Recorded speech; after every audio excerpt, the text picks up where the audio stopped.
Buenos días. Para mí es un gran placer y un gran honor estar este día aquí.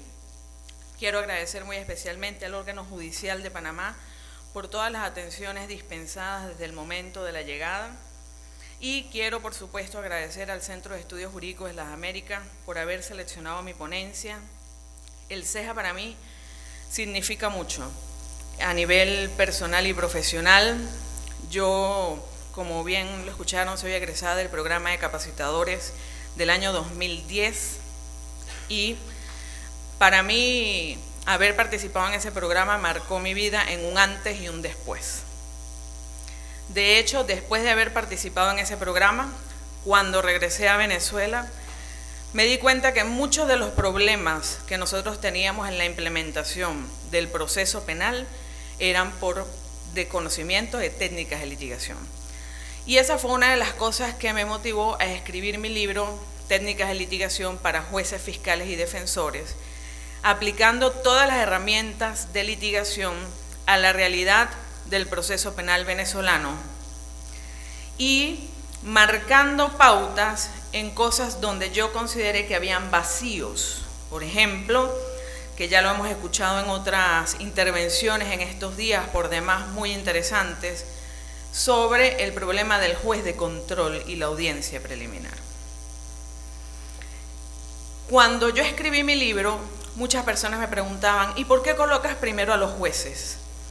Y yo digo, pues lo hago totalmente a propósito.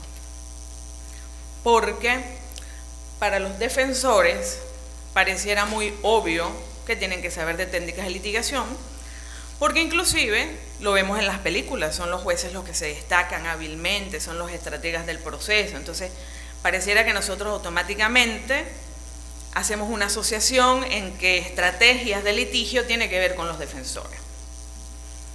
Para los fiscales, para algunos resulta obvio que deben saber de estrategias de litigación, para otros no. Otros dicen, simplemente porque yo soy fiscal, me dan la razón. ¿Para qué me interesa saber de estrategias de litigio? Pero lo cierto es que el fiscal es la otra parte del proceso y es precisamente al ser la contraparte quien tiene que también saber de técnicas de litigación, porque además es quien lleva y quien tiene la responsabilidad de presentar el acto conclusivo de la investigación y saber si tiene o no tiene un caso. Y coloco a los jueces de primero a propósito, porque los jueces son los primeros que tienen que saber de litigación. Si un juez no sabe de técnicas de litigación, difícilmente sabrá quién tiene un caso, si el caso lo tiene el fiscal o si el caso lo tiene el defensor.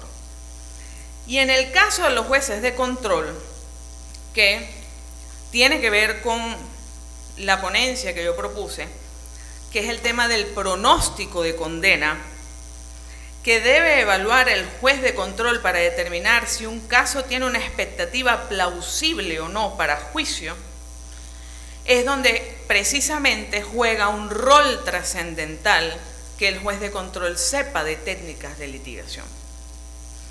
Para que el juez sepa realmente lo que me está presentando el fiscal en la acusación es un caso que debe ir a juicio. Y de allí que lo trascendental de la figura del juez de control es que si nosotros tenemos malos jueces de control, se colapsa el sistema. Porque llegan casos a juicio que nunca debieron llegar a juicio.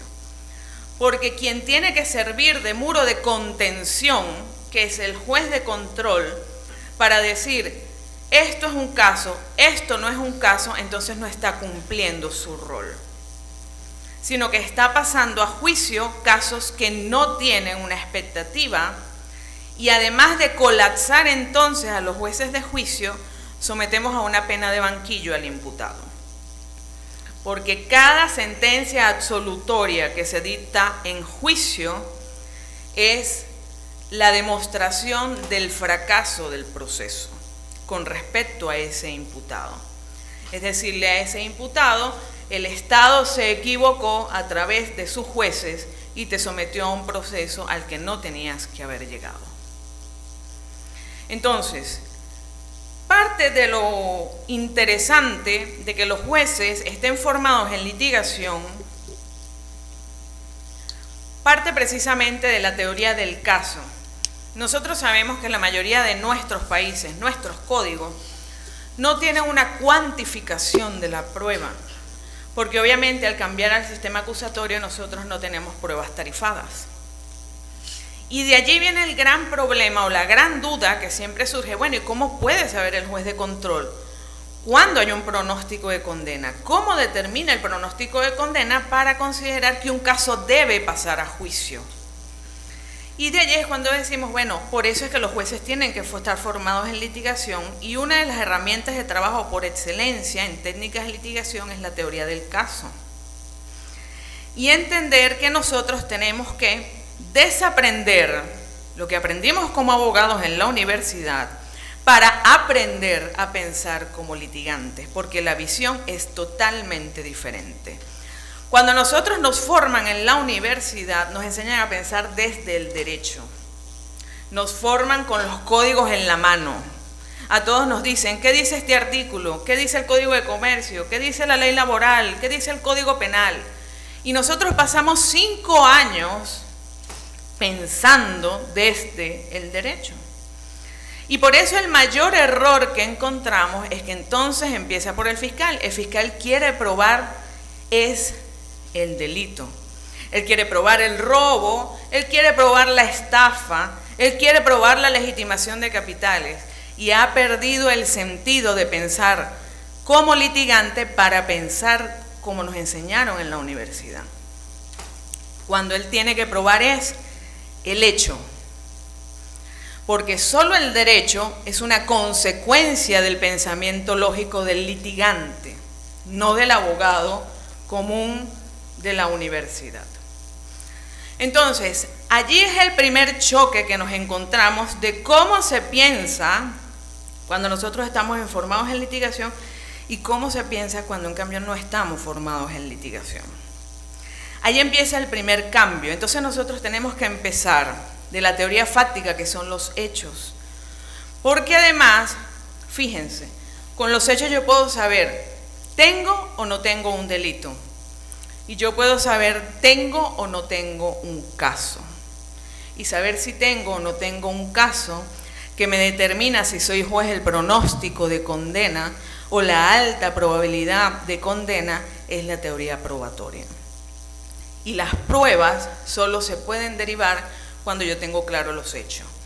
Si yo les dijera a ustedes, por ejemplo, Pedro se encontraba en la Plaza Bolívar a las 8 de la noche, un sujeto se acercó, sacó un arma, Pedro entregó su maletín, el sujeto tomó el maletín y se retiró. Yo estaría haciéndoles a ustedes una proposición fáctica de unos hechos claros, sencillos, lógicos, creíbles, sin elementos de derecho, sin elementos subjetivos, que son otros vicios propios de la teoría fáctica de los hechos, que obviamente por razones de tiempo y de tema no podemos entrar en ello. Pero viéndolo así, entonces nosotros entramos con otra herramienta de trabajo en la teoría fáctica, que son las proposiciones fácticas. Yo divido ese hecho en lo que yo denomino informalmente mini hechos, que formalmente son proposiciones fácticas. Entonces, por ejemplo, de ese hecho que yo les acabo de resumir, yo puedo sacar las siguientes proposiciones fácticas. Que Pedro se encontraba en la Plaza Bolívar, que eran las 8 de la noche, que un sujeto se acercó, que el sujeto estaba armado, que Pedro le entregó el maletín, que el sujeto tomó el maletín de Pedro, que el sujeto se retiró con el maletín de Pedro. He sacado 7 proposiciones fácticas de un hecho, es decir, mini hechos que son de un solo punto. ¿Y para qué me sirve eso? Para 2 cosas fundamentales. Para el fiscal, saber qué pruebas tengo para acreditar, y el juez en la audiencia preliminar verificar si existe o no una alta probabilidad de condena o una expectativa plausible de juicio. Y vamos a ver aquí, en un ejemplo que yo les traigo Vamos a suponer un caso que tiene 5 proposiciones fácticas y tengo 4 elementos probatorios que pueden ser testigo, experticia, lo que ustedes quieran. A los efectos de esta presentación, lo que me interesa que quede claro es lo siguiente. Cuando yo trabajo con proposiciones fácticas, yo tengo la posibilidad de hacer este cruce. Entonces yo puedo decir, por ejemplo, la proposición fáctica 1 la voy a acreditar con la prueba 2. La proposición fáctica 2 yo la puedo acreditar con la prueba 2, la prueba 3 y la prueba 4. La proposición fáctica 3 con la prueba 3. La proposición fáctica 4 con la prueba 1 y la prueba 4. Y tengo una proposición fática 5 con la cual no tengo cómo acreditarla, no tengo prueba. ¿Para qué me sirve esto? Si yo soy fiscal, al momento de presentar la acusación, con esto yo determino claramente la pertinencia y necesidad probatoria. Porque si yo tengo clara que esta prueba me acredita la proposición fática 4 y la proposición fática 4, esta y esta prueba, entonces al momento de hacer la pertinencia y necesidad, yo no voy a hacer algo genérico, que es una mala costumbre de la cual, por ejemplo, yo puedo hacer referencia en los fiscales en Venezuela, que simplemente, por ejemplo, colocan en la acusación, es pertinente y necesario porque prueba el delito. Y yo digo, no, eso está mal.